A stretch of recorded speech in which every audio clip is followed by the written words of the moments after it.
Bien, ¿estamos listos ahora sí? Mateo 7, vamos a, vamos a ver el versículo 13 y 14. Lo leemos juntos y después hacemos una oración. ¿Sí? Dice, entrad por la puerta estrecha, porque ancha es la puerta y espacioso el camino que lleva a la perdición, y muchos son los que entran por ella. Porque estrecha es la puerta y angosto el camino que lleva a la vida, y pocos son los que la hallan. Bien, oramos.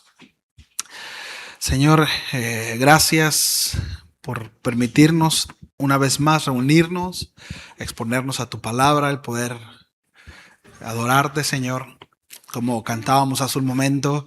Señor, queremos ser uno contigo y entendemos, Señor, que esto es posible a través de tu obra. Nos has hecho uno contigo, Señor, así como tú eres uno con el Padre, y agradecemos esa obra, Señor, que no es más que misericordia, Señor, y gracia. Ayúdanos, Señor, síguenos hablando a nuestro corazón, que podamos, que nuestro corazón, que nuestros pensamientos puedan seguir, Señor, ser expuesto a tu palabra, pero no solamente, Señor, el hecho de poder seguir teniendo acceso a ella, sino de nuevo que nuestro corazón vaya siendo exhortado, animado y hasta lo profundo de nuestro ser, Señor. Deseamos ser afectados, Señor, humanamente, carnalmente. eh, es, es algo que muchas veces se nos puede llegar a dificultar, pero confiamos en tu obra, Padre. Confiamos en lo que tú estás haciendo en cada uno de nosotros. Gracias, Señor, en el nombre de Jesús. Amén. Amén. Bien. Eh, ¿me querías algo? ¿No? Bien. Hay temas o palabras que Jesús pronunció o llevó a cabo, y muchas de ellas fue para consolar, ¿no?, al oyente, para dar precisamente descanso, paz. No, hay mucho que habla acerca de la Biblia acerca de eso, ¿no? Eh, Hay muchos textos en toda la escritura que nos lleva a poder tener paz, ¿no?, en el corazón, a poder de alguna manera guiar los pensamientos, pero también hay enseñanzas, palabras explícitamente pronunciadas por Jesús que llevan toda la intención de despertarnos, ¿no? Estos pasajes llevan la intención de agitar nuestro corazón y de exhortarnos, ¿no?, a llevar a tomar decisiones, ¿no?, que son sumamente importantes. Pero en sí estos versículos que acabamos de leer nos lleva precisamente a tomar la decisión más importante en la vida. Sí. Y es precisamente por hacia qué camino o qué destino llegaremos. Sí. Miren, el cuerpo principal del Sermón del Monte está enmarcado por una referencia que es la ley y los profetas. ¿Recuerdan ayer en Mateo 5:17? Jesús declara que no vino a abrogar la ley o los profetas, sino que vino a cumplirlos. En el versículo 12 del capítulo 7 resume su enseñanza diciendo así: así que todas las cosas que queráis que los hombres hagan con vosotros, así también haced vosotros con ellos, porque esto es la ley y los profetas. Ahora, después de cerrar esta sección, Jesús presenta 4 contrastes. Sí, y hoy veremos el primero, pero habla acerca de 2 puertas y 2 caminos. Después habla de 2 árboles y 2 clases de frutos. Después habla acerca de 2 tipos de profesión religiosas. Habla de 2 casas edificadas sobre fundamentos diferentes. Y en cada comparación solamente existen 2 posibilidades. ¿Sí lo vemos? Solamente hay dos posibilidades, es decir, no hay una tercera puerta, no hay un tercer camino, no hay un árbol que dé un fruto neutral, no hay una tercera clase de fruto, no hay una casa edificada entre la roca y la arena, ¿no? Es decir, Jesús elimina completamente esta ilusión, ¿no? De la neutralidad espiritual. No soy tan espiritual, pero tampoco soy tan carnal. O sea, digo, no soy el más bueno del mundo, pero tampoco soy malo. ¿Sí lo vemos? Ahora, sí, ciertamente no leo todos los días la Biblia y no oro todos los días, pero no soy como fulano. Ese sí está mal. Mira cómo lleva a su familia, mira cómo trata a sus hijos, mira su trabajo, mira, no estoy tan mal. No soy tan, pero tampoco tan tirado a la basura, ¿no? Es interesante porque Jesús con este discurso nos lleva a eliminar esa posibilidad. No hay tal cosa. No hay tal cosa. ¿Sí? Hay dos puertas, no hay tres. Hay dos caminos, no hay tres. ¿Sí? Entonces, es algo que debemos de tener en cuenta, mis amados. Porque delante de Dios nadie se encuentra en un punto intermedio. Sí. O somos amigos de Dios o somos enemigos de Dios. Sí. No hay otra posibilidad. Sí. No es como que, pues no soy como que el mejor amigo, ¿verdad? Pero tampoco como que me llevo mal con Diosito. Son argumentos que yo he escuchado, ¿eh? Son argumentos que yo he escuchado. No soy David, pero tampoco soy Saúl. Bueno, Jesús comienza diciendo, entrad por la puerta estrecha. Aquí la palabra griega traducida como entrad es un verbo en modo imperativo. Es decir, no es una recomendación. Jesús no está recomendando, no está dando una posibilidad, sino Jesús presenta que consideremos, no nos presenta una consideración, sino nos presenta una alternativa, ¿no? Es decir, no dice observa la puerta estrecha, no dice estudien la puerta o admiren dice entrad como un mandamiento, ¿sí? Esto exige una respuesta personal. Es una respuesta que solamente nosotros podemos dar. Nadie puede entrar por nosotros a la puerta. Y esto es bien importante. Nuestros papás no pueden entrar por nosotros a la puerta.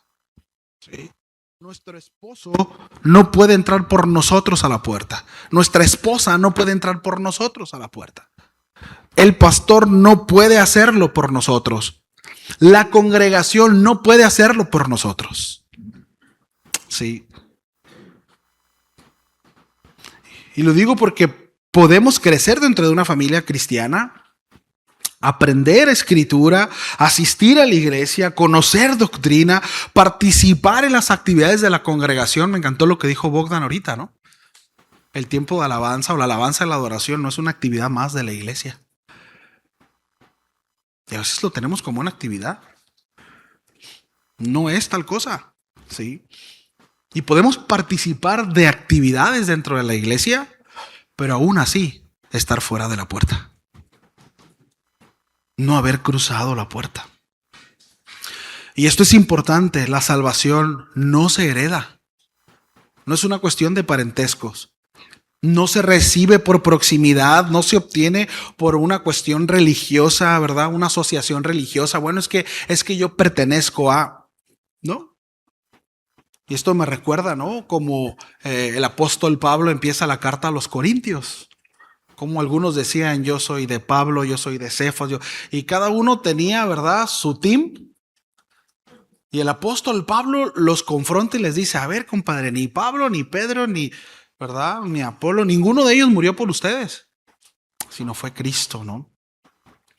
Entonces, es importante porque a veces podemos identificarnos con una asociación, con la religión, o con el Dios de mi papá, o el de mi esposo o mi esposa, o en la comunidad con la que me relaciono. De nuevo, pero no necesariamente significa que yo haya cruzado por esa puerta. Cada persona, según las Escrituras, tiene que responder de manera personal al llamado de Cristo. ¿Sí? Ahora, ¿por qué la puerta es estrecha? La palabra traducida como estrecha es stenos y describe algo reducido, algo limitado, ¿sí? Por donde no se puede pasar con cualquier manera. De hecho, la expresión tiene que ver con eso, algo que solamente puede pasar, algo sin nada, ¿sí? Es como cuando te dicen, bueno, pase por aquí, ¿no? Pase por este detector, pero no puede llevar metales. Deshágase de todo aquello que tenga metales, porque no pasas. Y se tienes que quitar el cinto, ¿verdad? Y todo, ¿verdad? Porque hay un detector que dice, por esta puerta no pasas con metales. Bueno, es la idea, es una puerta en donde no cabe nada más que tú. Y te tienes que despojar de todo para poder entrar. ¿Sí? Ahora, esto es importante, ¿sí? La puerta es estrecha porque solamente existe un Salvador. Sí, Jesucristo declaró en Juan 14:6, yo soy el camino y la verdad y la vida. Nadie viene al Padre sino por mí. El apóstol Pedro también declaró ahí en Hechos capítulo 4 versículo 12, y en ningún otro hay salvación, dijo, porque no hay otro nombre bajo el cielo dado a los hombres en que podamos ser salvos. Sí. Es decir, la puerta no es estrecha porque el corazón de Dios sea pequeño. No es como que es que no cabemos todos en el corazón de Dios. Por supuesto que no. La invitación del evangelio se extiende a todo aquel que cree según las Escrituras. Sin embargo, la puerta es estrecha porque no existen muchos salvadores. No hay muchas verdades. No hay muchos caminos para llegar al Padre. No es cierto, no todos los caminos nos llevan a Roma. ¿No? No todas las religiones es lo mismo. No es cierto.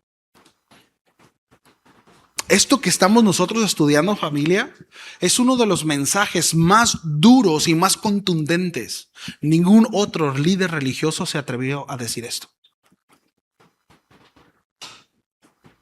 Yo soy el camino, la verdad y la vida.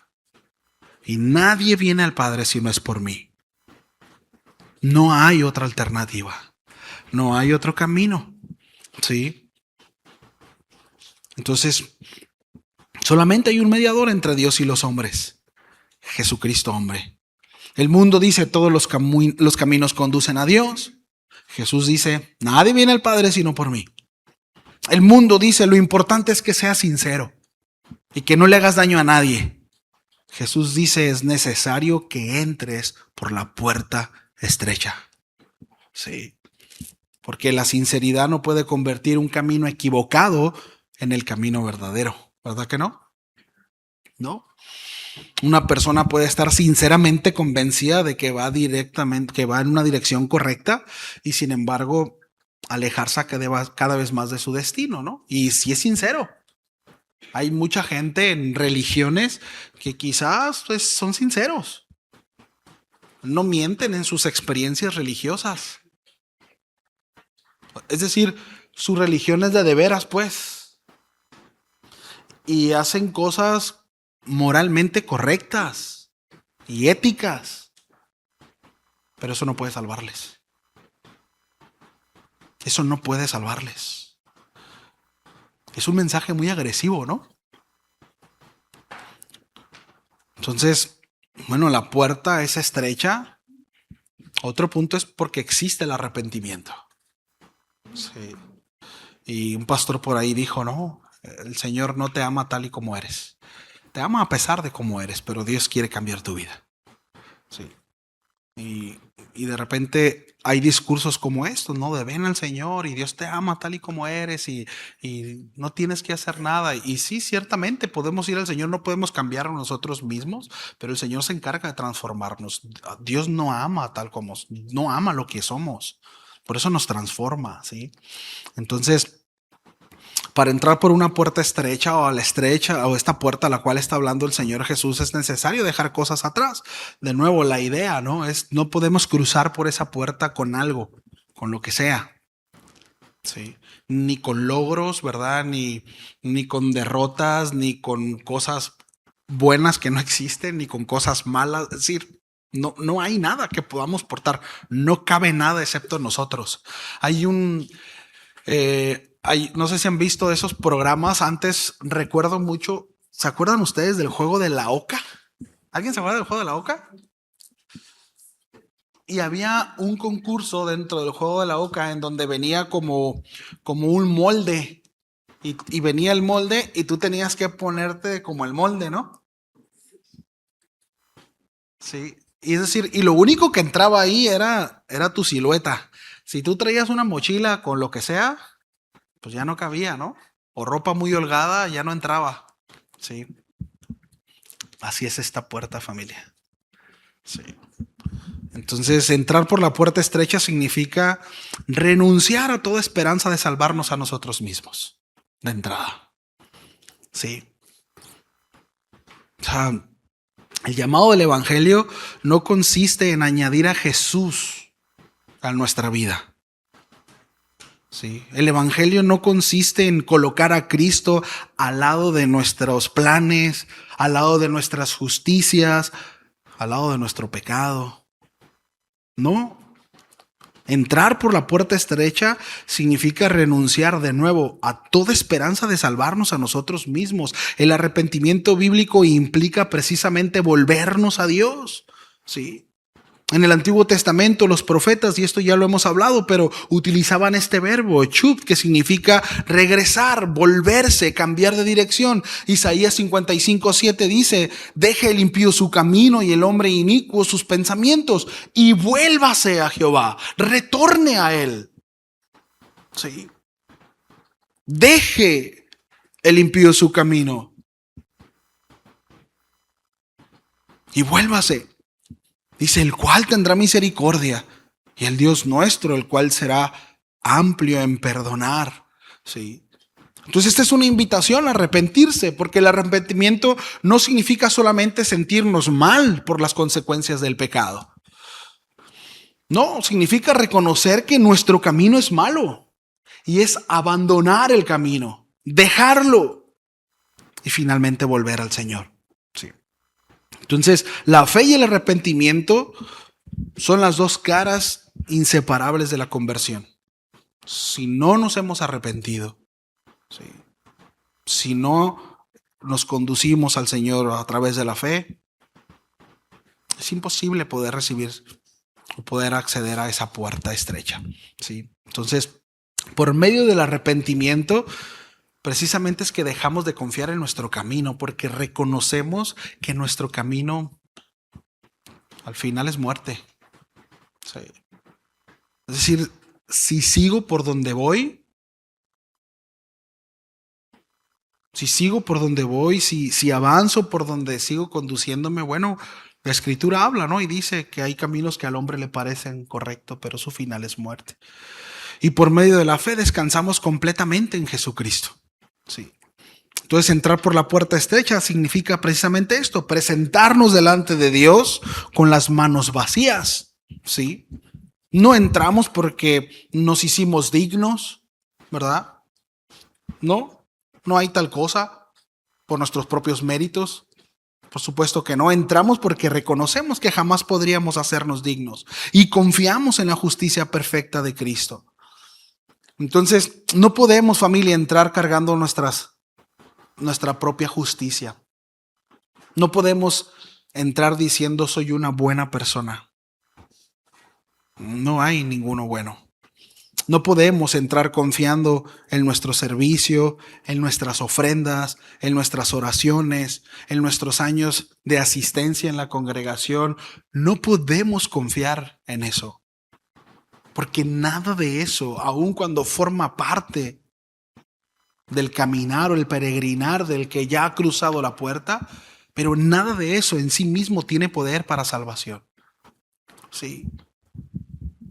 Ahora, de nuevo, todo eso puede ser fruto de la salvación, pero jamás será la causa de nuestra salvación. Sí. Oye, pero es bien dadivoso. Es un rasgo piadoso, pero no por eso se va a salvar. Oye, pero es bien servicial, es bien movido y al que ve ayuda, pero es un rasgo piadoso, pero no por eso se va a salvar. ¿Sí lo vemos? Con esto no estoy diciendo que no seamos generosos y con esto no estoy diciendo que no seamos serviciales. Pero estos textos, familia, nos llevan a que no podemos recargarnos o confiarnos de ese tipo de cosas, ¿no? De esos rasgos que en algunos pueden ser fruto de la salvación, pero en otros tienen que ver muchas veces por la educación que hemos recibido. Sí. Entonces, la puerta estrecha solamente admite pecadores arrepentidos que han abandonado toda la confianza en sí mismo y han puesto su confianza en Jesucristo. Sí. La puerta es estrecha, de nuevo, porque Cristo no es una opción entre muchos. Cristo es el único Salvador. Sí. Jesús dijo, yo soy la puerta. Entonces, ahora Jesús continúa diciendo, porque ancha es la puerta y espacioso el camino que lleva a la perdición. La puerta ancha representa una entrada sin restricciones. Sí.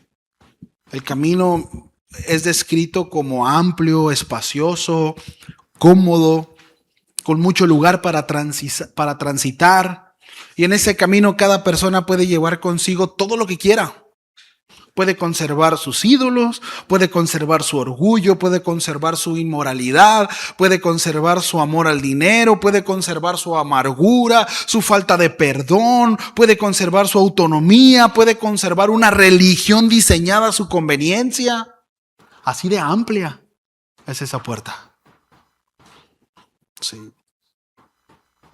En el camino ancho no es necesario arrepentirse. No es necesario negarse a uno mismo, no es necesario someterse al señorío de Cristo. No es necesario.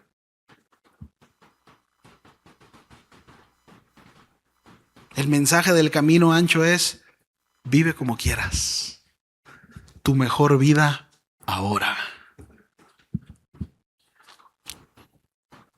Define tu propia verdad. Haz lo que te haga sentir bien. Nadie tiene el derecho de decirte cómo debes vivir. Eso está a flor de piel ahorita. Sí.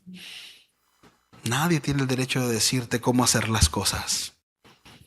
Puedes tener a Jesús como Salvador sin reconocerlo como Señor. Es decir, sí voy a la iglesia y sí levanto mis manos y sí canto y ahí se siente bien padre y todo, pero al final hago lo que yo considero que es mejor hacer. Sí. Oye, el Señor dice que te arrepientas, el Señor dice que perdones, el Señor dice que sí, está bien, pero yo sé en qué me voy a arrepentir y en qué no, qué hacer y qué no hacer. Ahora es bien peligroso porque ese camino ancho y quienes no crecimos en una familia cristiana, ¿no? Y anduvimos rodando por el mundo, quizás puedan entender lo que quiero decir con esto, pero ese camino ancho promete libertad. Promete libertad. Da una sensación de libertad que al final es libertinaje, ¿no? La Biblia dice que estábamos presos a nuestro pecado, ¿no? Pero da esa sensación, ¿no? Como de que si fuéramos libres. Mucha gente llega a la iglesia y no termina de conocer a Cristo, conoce una religión y se va porque se siente preso. Y dice, no, es que aquí no me dejan hacer lo que yo quiero. A mí me gusta bailar y de repente echarme mis cubitas los fines de semana y vivir la vida a gusto, relajado, ¿no? Y ahí como que te prohíben eso. No han entendido qué es la verdadera libertad. Sí. Pero promete libertad, pero ese camino ancho produce esclavitud. Sí. Promete satisfacción, pero deja el alma vacía. Promete vida, pero conduce a la muerte. Y es el engaño del enemigo. Es el engaño del mundo. Sí. Entonces, no todos, ¿verdad? En el camino ancho parecen malvados. Es una realidad, porque a veces, no, sí, se van todos, ¿verdad? Son unos borrachos, drogadictos. No, tampoco, ¿no? Muchas veces cuando pensamos en el camino ancho, probablemente podemos imaginarnos inmediatamente a personas, ¿verdad? Entregadas abiertamente al pecado o al satanismo, ¿no?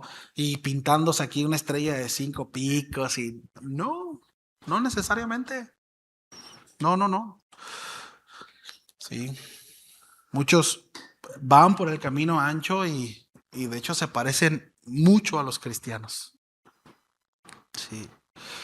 De hecho, tenemos que ser cuidadosos. Más adelante, por ejemplo, unos versículos, más adelante el Señor hablará de ese tipo de personas, ¿no?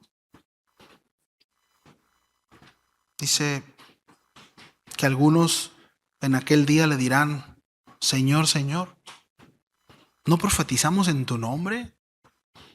Y en tu nombre echamos fuera demonios y en tu nombre hicimos muchos milagros. No sé si nos damos cuenta, pero estas personas no son ateas.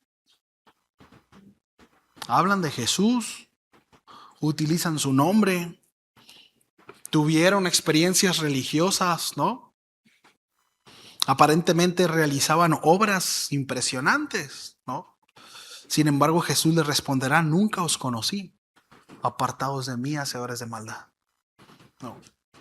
Entonces esto significa que el camino ancho también tiene carriles religiosos, ¿no? Una persona puede recorrer el camino ancho de nuevo, ¿verdad? Escuchando predicaciones, cantando alabanzas, utilizando vocabulario cristiano. Y ahí es donde todos necesitamos siempre estar revisando nuestro corazón. Hace mucho tiempo yo platicaba con un par de amigos y en particular uno de ellos, pues las conclusiones a las que llegaba de repente daba mucho, no, daba mucho de qué hablar o te quedaba con esa sensación agridulce, ¿no? Y, y al paso del tiempo yo platicando con este otro amigo en común, yo decía, es que, ¿sabes qué, brother? Yo nunca he escuchado a este hermano, ¿no? O a este supuesto hermano, hablar acerca de su punto de quiebre, ¿no? Es decir, de cómo es que se supo miserable y tuvo que reconocer al Señor como su Señor y procedió al arrepentimiento y no, siempre estuvo acá y siempre ha estado acá, ¿no? Y a mí me llamaba mucho la atención eso, ¿no? Y platicábamos y, y bueno, pasaron algunos años y pasaron ciertas situaciones en donde lógicamente su fe pues se manifestó, ¿no? Que era una fe puesta en sí mismo. Es decir, su confianza estaba en lo que él hacía, en lo que él era, en su capacidad. Sí. Y tristemente, y yo ruego al Señor que pueda volver, pero hoy en día anda en el limbo. Horriblemente, terriblemente, con unas cosas filosóficas en la cabeza, pero horrible, no saben ni qué onda. No. Y, y eso es bien peligroso porque yo estoy seguro que si yo le preguntara a esta persona 10 años atrás, ¿no? Acerca de su fe, él estaba convencido que su fe estaba puesta en Cristo Jesús. Él estaba convencido que había pasado por esta puerta estrecha. Sí. Sin embargo, él no tampoco podía describir ese nuevo nacimiento. Sí. Por eso es importante, familia, que nosotros podamos tener clara esa parte. ¿Hemos pasado por esta puerta estrecha? Es decir, ¿hemos nacido de nuevo? No. Porque al final es eso. Sí. ¿O no? ¿O no? Entonces, de nuevo, El problema fundamental del camino ancho no es solamente que existan pecados escandalosos. El problema es que permite también al ser humano que continúe gobernándose a sí mismo, y muchas veces bajo ese gobierno hay buenos estándares morales y éticos. Sí. Y esos son los peligrosos. Entonces, y bueno, y vienen cosas como mi cuerpo me pertenece, ¿verdad? Mi dinero me pertenece, y a lo mejor no se pronuncia con la boca en voz alta, pero la gloria me pertenece, ¿no? Yo he hecho esto, yo he podido. Y todo eso es muy lamentable, ¿no? De nuevo, intento que podamos considerar esa puerta ancha, ¿no? Como quizás, o el camino ancho donde quizás muchos podemos estar transitando, y no por esa puerta estrecha. Entonces, podemos llamar a Jesús Señor con nuestros labios mientras rechazamos autoridad con nuestras vidas. Y ese es un muy buen punto, familia. No. Ahora no, alguien dirá, no, yo a Jesús nunca le he dicho que no. Ay, no, Dios guarde, ¿verdad? No, yo a mi Señor, todo sí. Pero el asunto es que cuando nosotros, como esposos, no amamos a nuestra esposa como el Señor dice, le estamos diciendo que no al Señor. Lo estamos haciendo a nuestra manera, ¿no? Cuando nosotros no nos sujetamos a las autoridades, cuando como esposas, que se me va a olvidar, ¿verdad? No nos sujetamos como el Señor dice. Sí. Es decir, cuando nosotros nos pasamos por encima lo que Dios dice, le estamos diciendo precisamente al Señor que no. Entonces, yo como papá, cuando le doy una instrucción a Ángel o Mila, le digo, cuando regrese quiero que se haya hecho esto, y llego y no lo hace y no hay una justificación, para mí es una ofensa como papá. Cuando no hay una justificación válida, ¿sí? Digo, está acá, ¿no? El morro con papá, es que me caí. No se hizo, pues tampoco, ¿no? Pero cuando no, es que se me olvidó. Híjole, se me fue la onda. Y pues sí, hay perdón, ¿verdad? Pero hay consecuencias. Pero al final el punto es este: hay una ofensa. Hay una ofensa a la autoridad, hay una ofensa al señorío. En este caso, para con el Señor también es así. Cuando el Señor nos dice, haz esto, trabaja en esto, haz esto, y no lo hacemos, rehuimos del trato del Señor, o simplemente, Señor, sí está bien, pero ahorita voy a hacer otra cosa, es una ofensa para con el Señor. No lo estamos tomando como nuestro Señor, nos estamos gobernando nosotros mismos. Y eso es transitar por el camino ancho. Sí. Entonces, el camino ancho está lleno, siempre hay una multitud caminando por él. Y esto destruye la idea, ¿no? De que la mayoría necesariamente tiene la razón. De hecho, es todo lo contrario, ¿no? La popularidad nunca ha sido la media de la verdad. De hecho, siempre el remanente ha existido y siempre ha sido minoría. Sí. Entonces, la cantidad de personas que aprueba una conducta no puede convertirse como precisamente el dogma o la norma, no es así. Por eso necesitamos la escritura, ¿verdad? La aceptación cultural de un pecado no puede cancelar el juicio de Dios, ni mover la agenda ni la moral de Dios, por supuesto que no. Lo que Dios llama malo, siempre lo llamará malo. Hoy en día, no sé si les ha tocado a ustedes, pero ahí en redes sociales me han tocado por lo menos más de 2, 3 veces algunos que se dicen cristianos, no los conozco, pero por lo menos por lo que dicen dudaría mucho, pero en el que ahora está diciendo es que la Biblia no prohíbe las relaciones fuera del matrimonio. Y se van, según hacen un estudio de la etimología de la palabra, y el asunto es que hay gente que trae mucho jalón en redes sociales, hay mucha influencia.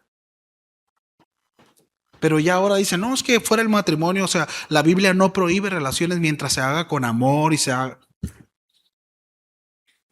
porque no hay un texto bíblico que lo diga como tal y bla, bla, bla, bla. Y dices, ah, caray, o sea, ya traen su argumento, pues. Lo malo siempre es malo para Dios. El Señor no se ajusta a nuestra cultura. Sí. Él no se ajusta a nuestra moral. Y lo bueno siempre es bueno, todo el tiempo, porque Él es eterno. En Él no hay sombra de variación alguna. Él es el mismo ayer, hoy y siempre. ¿Sí? Entonces, lo que la mayoría puede normalizar no necesariamente es la norma. Sí, puede llegar es lo común, pero no la norma. De repente decimos, pues ya ves que ahora es normal, ¿no? Ay, mira, vi unas chavillas ahí agarradas de la mano y donde se no. Pues ya ves que ahora es normal. No, no es normal, es común, pero no es la norma. No es lo que Dios estableció.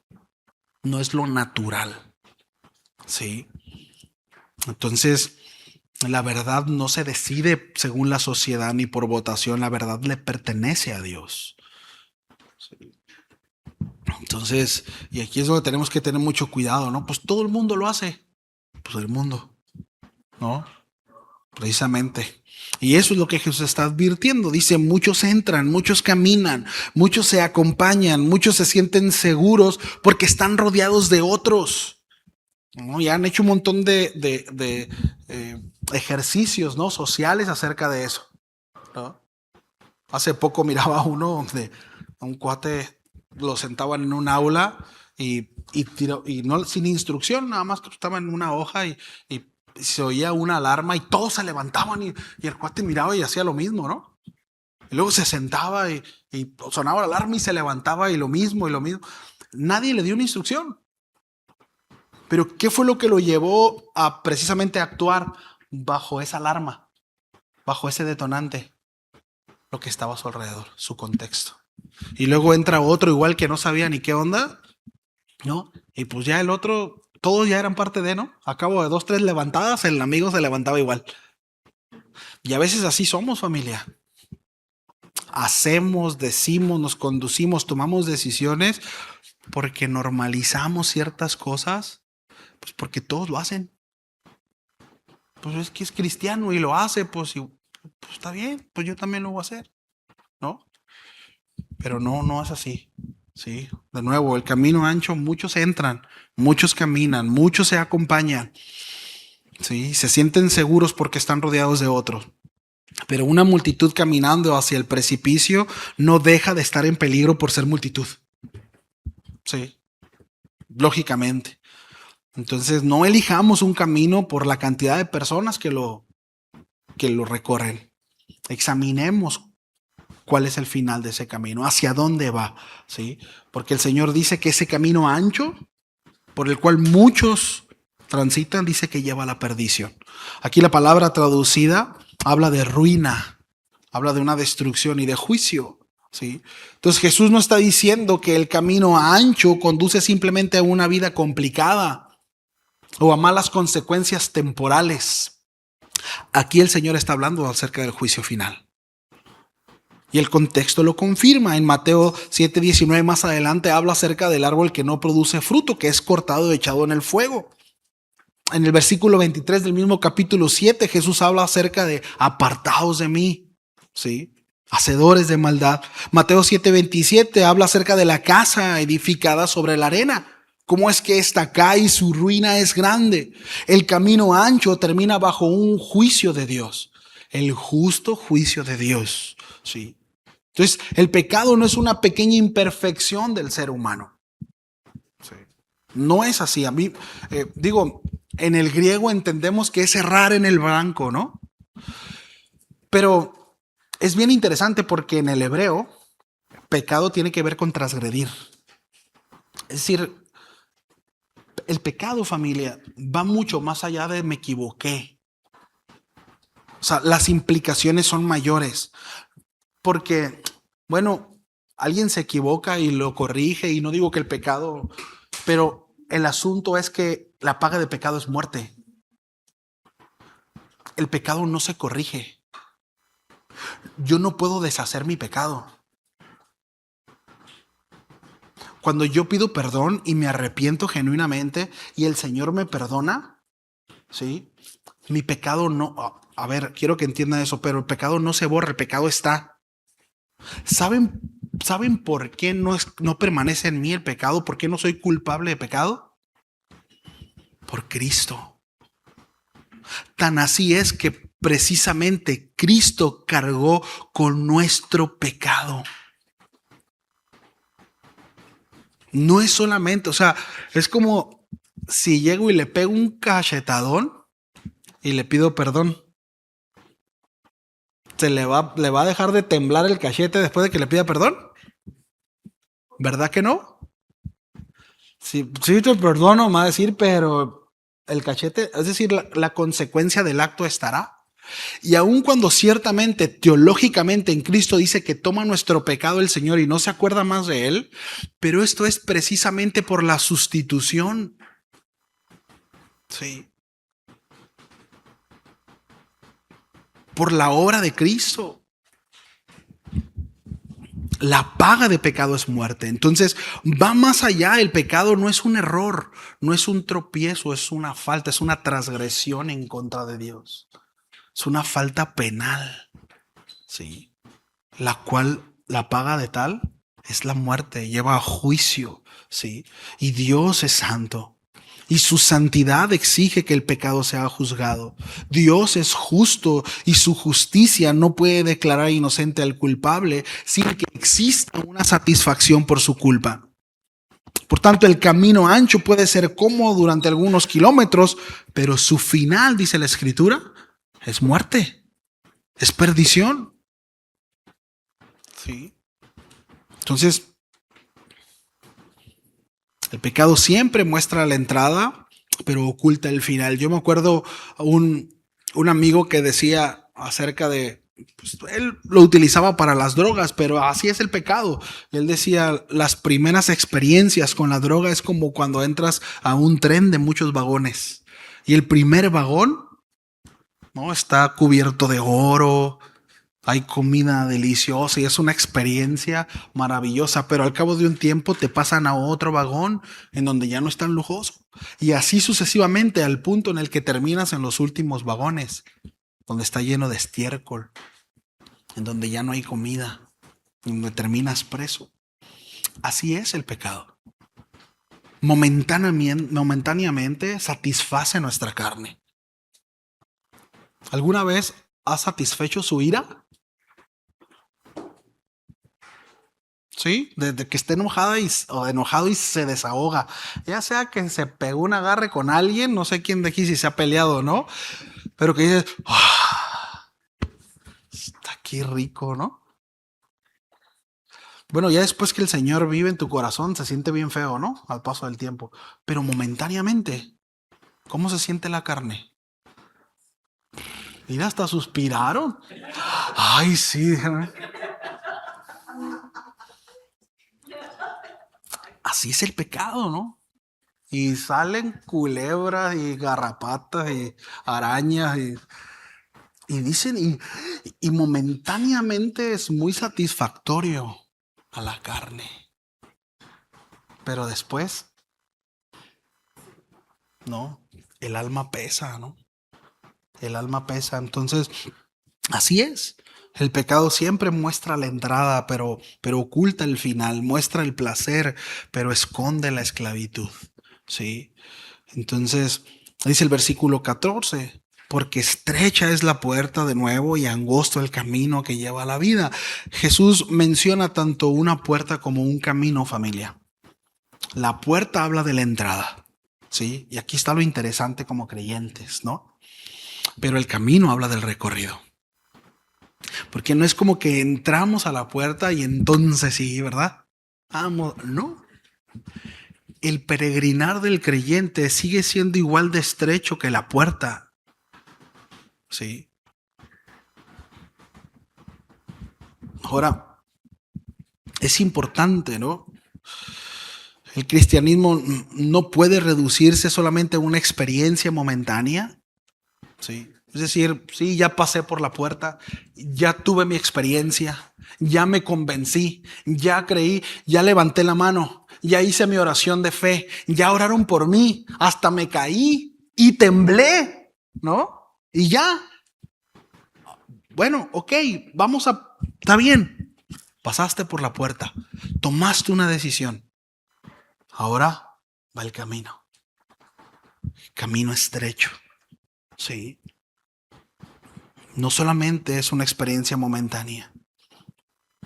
De nuevo, puede ser una decisión genuina, pero Jesús no solamente nos llama a entrar, sino también nos llama a caminar. Sí. La palabra traducida como angosto proviene del verbo que significa presionar. El creyente vive presionado constantemente. Ay, Señor, es que esta vida, y así va a ser. A veces vamos a agarrar aire y luego el Señor va a decir, ya agarraste aire, y ahí va de nuevo y otra vez. Porque si fuera diferente, pues ¿para qué el cielo? Estamos aquí con una encomienda, rodeados de personas, unas que no han nacido de nuevo, otras que ya nacieron de nuevo, pero en la constante trabajo de crecimiento y madurez, así como usted y como yo. Y el asunto es que no solamente el Señor nos llama, ¿verdad? Sí, te llamé, ya pasaste por la puerta y ahora te mando por un camino en donde tú y tu familia nomás van a transitar. No. En ese camino estrecho hay un montón de personas que transitan igual de estrechos. Y por el camino nos vamos pegando. Ese es el asunto. Sí. Un camino limitado en el que no podemos movernos hacia cualquier dirección, sino a la que Dios ha determinado que andemos. Sí. Y tiene su nivel de dificultad, ¿sí o no? Por eso el asunto de los monjes, ¿verdad? Y digo, no está mal un retiro, ¿no? No está mal de repente irse y retirarse allá 2, 3 días o la posibilidad que se tenga. Pero el asunto de irse allá donde nadie, ese no es el cristianismo. Ese no es. De hecho, cuando el Señor oró por sus discípulos, le dijo, Señor, no te pido que los saques, guárdalos. Y de hecho los envió como ovejas en medio de lobos. Y bueno, ya hemos hablado mucho de eso, pero el camino es angosto y por ese camino angosto transitan muchos. Sí, en donde nos vamos golpeando, nos vamos pegando, ¿verdad? Y esto está determinado por la voluntad del Rey. ¿Cómo qué hacemos con eso? No, no, pero a mí no me gusta así. Pero pues así el Señor lo estableció. Sí. Entonces, no podemos llamarnos discípulos de Jesús y decidir por nosotros mismos qué enseñanza obedecer o cuáles no vamos a tomar o hacia dónde. No. Jesús no es un consejero que ocasionalmente, ¿verdad?, dio algunas enseñanzas y otras nos las consulta para ver qué es lo que mejor nos acomoda. No, Él es el Señor y demanda que le obedezcamos. Sí. Por eso el Sermón del Monte nos muestra concretamente por qué el camino es angosto. En este camino no podemos alimentar el enojo, ¿sí?, o despreciar, a nuestro hermano. No podemos cultivar deseos impuros en secreto. No podemos tratar el matrimonio como un pacto desechable. No podemos manipular la verdad para nuestra conveniencia. No podemos amar solamente a quienes nos aman. No podemos practicar la piedad para ser visto por los hombres. Y un montón de cosas que el Señor estuvo hablando en el Sermón del Monte. No podemos vivir como si no tuviéramos un Padre Celestial. No podemos juzgar hipócritamente mientras ignoramos nuestro propio pecado. Todo eso habló Jesús. No podemos escuchar las palabras de Cristo y negarnos a ponerlas en obra. El camino es angosto porque Jesús reclama que nos conduzcamos por él. Sí. Cristo reclama nuestro corazón, nuestro cuerpo, nuestros pensamientos, nuestras palabras, nuestro matrimonio, nuestro dinero, nuestras relaciones, nuestro futuro. ¿Saben por qué? Porque le pertenecemos. Por ahí hubiéramos empezado, ¿no? Porque le pertenecemos. Él nos compró.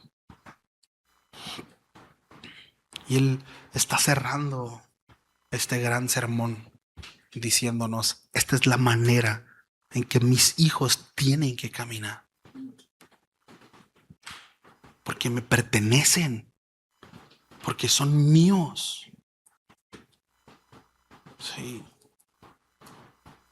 Ahora, el camino angosto no significa salvación por obras. Por supuesto que no. No es así. Jesús no está enseñando que vamos a obtener la vida eterna mediante nuestros méritos, o que si sí caminamos por ese camino angosto y si sí pasamos por esa puerta estrecha, entonces sí vamos a obtener vida eterna. No está hablando de eso. Tampoco es así. La Escritura enseña que somos justificados únicamente por la gracia de Dios mediante la fe en Cristo Jesús. Tilín. ¿Sí? Ahora, la justificación, bueno, es el acto por el cual Dios declara justo al pecador que cree. ¿Sí? No por las obras que éste realizó, sino por la justicia perfecta de Cristo. Y precisamente esta está acreditada a tu favor, a mi favor. Sí. Entonces, pero esa misma gracia que justifica, pues también santifica. Sí. Y la justificación responde a la pregunta, ¿cómo puedo ser aceptado delante de Dios? La respuesta es solamente por la obra de Cristo, recibida mediante la fe. Solamente. Sí. Ahora, si alguno es falto de fe, la puede pedir. ¿Se acuerda aquel hombre? Ahorita me vino a la mente cuando le dice al Señor, Señor, aumenta mi fe. ¿Se acuerdan? Ese diálogo ahorita me vino a la mente. Señor, aumenta mi fe. Es algo que podemos pedir. La fe es una sustancia medible. Sí. Sí. Entonces, la santificación responde a la pregunta, ¿qué sucede con quien ha sido aceptado por Dios? Bueno, la respuesta es el Espíritu Santo comienza a transformar progresivamente la vida hasta llevarlo a la imagen de Cristo, ¿verdad? Entonces, no obedecemos, familia, para comprar salvación. Obedecemos porque ya hemos sido salvados. Sí. Las buenas obras no construyen la puerta, no pagan la entrada ni compran la vida eterna. Las buenas obras ciertamente son evidencia de que Dios nos ha dado un corazón nuevo. Efesios 2, del 8 al 10, mantiene estas verdades precisamente en un orden sistemático. Dice, somos salvos por gracia, por medio de la fe, no por obras. Y más adelante dice, pero somos creados en Cristo Jesús para buenas obras. ¿Sí? Pero es producto de, no al revés. Entonces las obras no son la raíz de nuestra salvación, pero necesariamente se convierten en su fruto. ¿Sí? Por eso Jesús hablará después del árbol y el fruto de los árboles y su fruto. Una fe que no produce ningún cambio, ¿verdad? Ningún fruto, que no genera arrepentimiento, que permite vivir permanentemente en rebelión a Cristo. ¿Sí? Que no hay transformación. Bueno, puede ser una emoción religiosa, puede ser un conocimiento doctrinal, puede haber entusiasmo, pero solamente una profesión verbal. Pero la fe verdadera, según las Escrituras, nos une a Cristo y transforma nuestra vida. Transforma nuestra vida. Ahora, no significa que el creyente automáticamente va a ser otro. No, ciertamente es nueva criatura, ha sido apartado, pero hay un proceso. Pero tiene que haber cambios. Si de aquí volteo para atrás y lo mismo, pues es revisar nuestra fe, ¿no?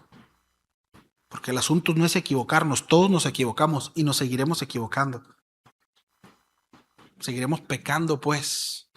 El problema es cuando nos aferramos a nuestro pecado y no soltamos nuestro pecado. Y Dios nos pide ese pecado y se lo negamos. Pues eso habla de alguien que no ha creído para salvación. Sí.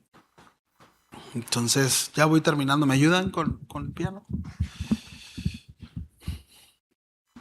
Entonces, y precisamente, ¿no? Lo que mencionaba, un camino angosto tampoco significa perfección y sin pecado. No, Jesús no está diciendo que solamente entran quienes nunca vuelven a tropezar. Y eso lo hace más complicado. Porque mientras vamos caminando en ese camino estrecho, las caídas de unos afectan a muchos. Porque vamos cerquita y afectamos a los demás. Nuestras decisiones afectan a los demás. Aunque no querramos. Sí, aunque no querramos. Entonces el camino angosto, esto es importante, no está recorrido por personas impecables. No. Está recorrido por pecadores arrepentidos. Sí. El cristiano, el Hijo de Dios, todavía lucha con el pecado. Todavía puede caer. Y necesita corrección y experimentar temporadas de debilidad. Por eso el Señor le dijo a sus discípulos: os conviene que yo me vaya, porque vendrá el otro consolador, el otro ayudador. ¿Por qué creen que necesitamos un ayudador? Necesitamos que nos ayuden, porque no podemos. No podemos. Sí. Pero ciertamente existe una diferencia entre caer en pecado y acomodarse, ¿verdad? Como con un sillón reposar en él. Son dos cosas distintas. Son dos cosas muy distintas. Existe una diferencia entre luchar contra el pecado y justificar nuestro pecado. Son dos cosas distintas. Sí. Es que el Señor sabe. El Señor sabe. El Señor sabe. A lo mejor tú no, pero el Señor sí sabe. Sí. Entonces, quien camina por el camino angosto puede tropezar. Sí. Y seguramente lo hará. Pero el Espíritu Santo no le permitirá quedarse ahí. Yo oro a Dios, amigo que les comento. Yo ruego, mira, si yo estoy convencido, si Él es del Señor, Él regresará a los pies de su Señor. Pero entiendo que tiene que ser doblegado, tiene que ser humillado. Sí.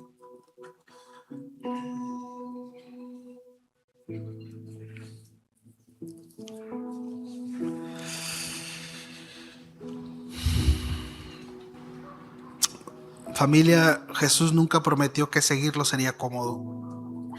Mateo 5:10 dice: bienaventurados los que padecen persecución a causa de la justicia, porque de ellos es el reino de los cielos.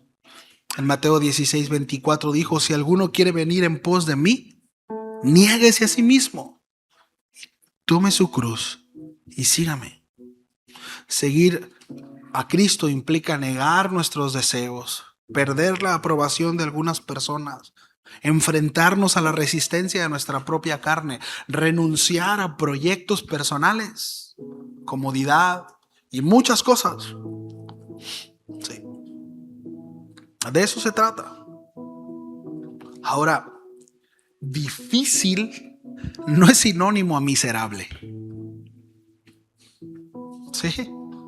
O sea, no significa que vamos a ser unos miserables en el Señor, ¿no?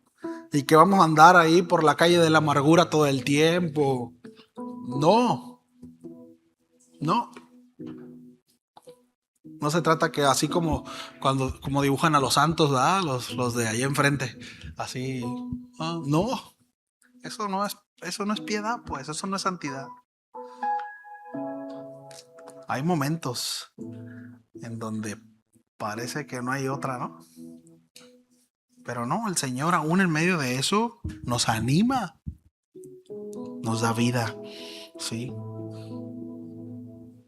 El camino es angosto y parece restrictivo, pero la realidad es que nos liberta del dominio del pecado. Jesús dijo que su yugo es fácil y ligera su carga. Y es bien interesante porque no hay tal cosa. Así como vimos dos caminos nada más, a alguien le pertenecemos y siempre alguien es nuestro Señor. ¿Sabe? Y si no es nuestro Señor, el Señor Todopoderoso, nuestro Señor Jesucristo, alguien más es nuestro Señor. Cuando Jesús habla acerca de venid a mí los que están cansados y trabajados, dice mi yugo es fácil y ligera mi carga. Lo que está diciendo es cambia de yugo, pero no nos deja a la deriva. ¿Sí lo vemos? Necesitamos yugo. Necesitamos yugo. Continúa siendo su yugo. Cristo nos liberta del yugo cruel del pecado para colocarnos bajo su gobierno santo y misericordioso. Sí. Por tanto, nuestro caminar, nuestro peregrinar, además de los que están a nuestro alrededor, también es junto a Él. Sí. También es junto a Él. No caminamos solos. Tenemos un Padre que nos cuida, el Hijo que intercede por nosotros, el Espíritu Santo que habita en nosotros, la palabra de Dios que nos dirige, la iglesia que camina a nuestro lado y el mismo Dios que nos llama a entrar, a quienes nos sostiene mientras avanzamos. Sí. Entonces, Jesús dice que un camino lleva a la perdición y otro a la vida. No hay otro camino, familia. No hay otro camino. Sí. Y Jesús toma como referencia, ya casi estoy terminando, Deuteronomio 30:15, es un discurso que lo vemos en el Antiguo Testamento también. Esta imagen tiene raíces en Deuteronomio 30. Mira, yo he puesto delante de ti hoy la vida y el bien, la muerte y el mal. Moisés exhorta al pueblo y le dice, escoge pues la vida para que vivas tú y tu descendencia. El Salmo 1 también presenta dos caminos. Y dice, el justo se deleita en la ley de Jehová. Y dice, y como un árbol plantado junto a corrientes de agua. Dice, pero el camino de los malos perecerá. No. El Señor a través del profeta Jeremías le dice al pueblo, aquí pongo delante de vosotros camino de vida y camino de muerte. Por naturaleza el hombre escogió el camino de muerte. Ya venimos condicionados. Por eso necesitamos la obra de Cristo. Y eso nos presenta a través de la misericordia, por gracia, a través de la fe. Más adelante el Señor Jesucristo dirá también, cualquiera pues que oye estas palabras y las hace, la compararé a un hombre prudente. De nuevo, Jesús no habla de una tercera opción. Y termino con esto, ¿no? Cuando habla acerca de vida, es la vida eterna. Sí. Y aquí hay dos clases de personas, o habemos dos clases de personas. Los que hemos cruzado por la puerta estrecha y vamos caminando por el camino angosto, y los que transitan por ese camino amplio. Sí. No hay otro. Y aquí hay de esa clase de dos personas. O sea, o semos o no semos, ¿verdad? Y bueno, la pregunta es, ¿no? ¿Por qué camino estamos transitando? Sí, y es algo que cada uno, por supuesto, debe de preguntarse y debe de saber ¿no? Dice la palabra que el Espíritu Santo da testimonio a nuestro espíritu. Si somos de Él, el Espíritu son las arras, ¿no? Es la garantía. Nos garantiza que el Señor está con nosotros. Estamos marcados, pues, como ganado así. Este es el Señor.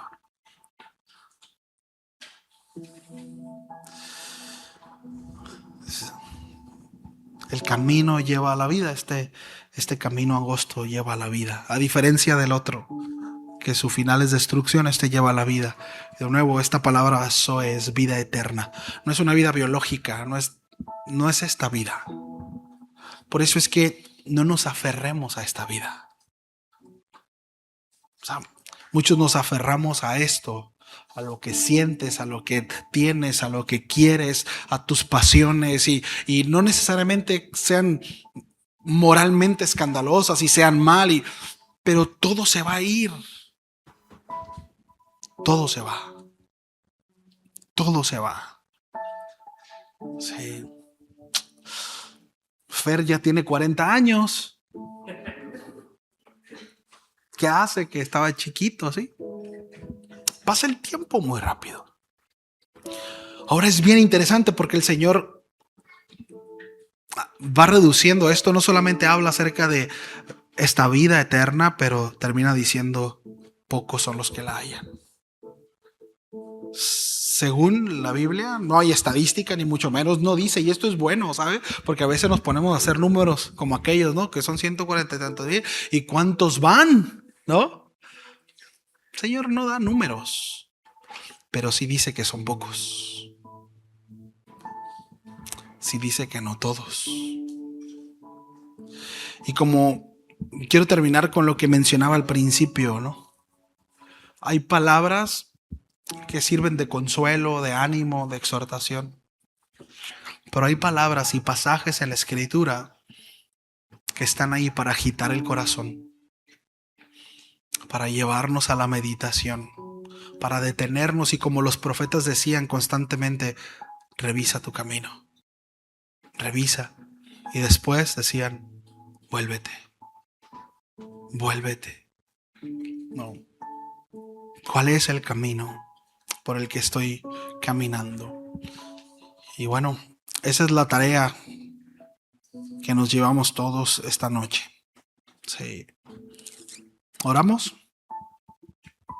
Sí. Señor, gracias por tu palabra, gracias porque a través de ella, Señor, nos enseñas y nos muestras el camino. Gracias porque todos los que estamos aquí, todos, de alguna manera, Señor, hemos sido enseñados y conocemos la verdad, lo necesario para dar respuestas. Todos aquí. Con temor en mi corazón, Señor, ruego que nos ayudes a examinarnos y que nuestros egos, nuestra soberbia, nuestro pecado, nuestra humanidad no nuble nuestros ojos, Señor. Y nos des la oportunidad de ver nuestra condición.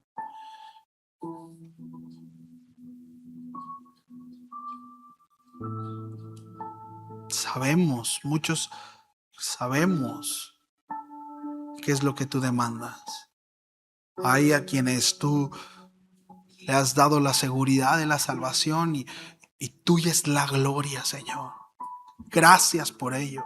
Gracias por esa obra tan maravillosa, inmerecida para nosotros. En ninguno, Señor, puede haber jactancia por esa obra. En ninguno, Señor, no hay nadie que pueda levantar la mano, levantar, Señor, la mirada y decir, yo merezco eso. Señor, si hay alguien que ha sido rescatado, es por tu mera misericordia, por el mero afecto de tu voluntad, Señor. Pero quizá hay quien esté aquí, Señor, y que no ha pasado la puerta estrecha. No ha sido rescatado. Tú sabes cómo tratar, Señor. Tú sabes cómo llamar.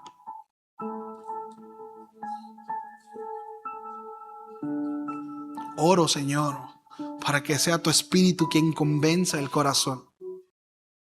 Que sea tu Espíritu Santo, Señor, rompiendo la dureza, trayendo convicción de pecado, abriendo los ojos espirituales para reconocer la condición.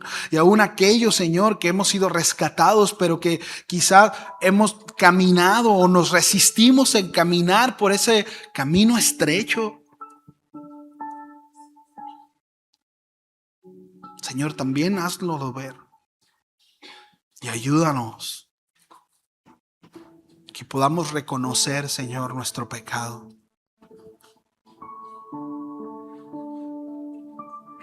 Gracias, Señor.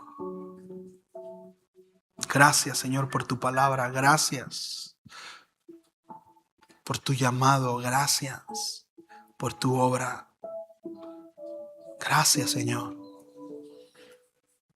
A ti sea la gloria por siempre, Padre. En el nombre de Jesús. Amén.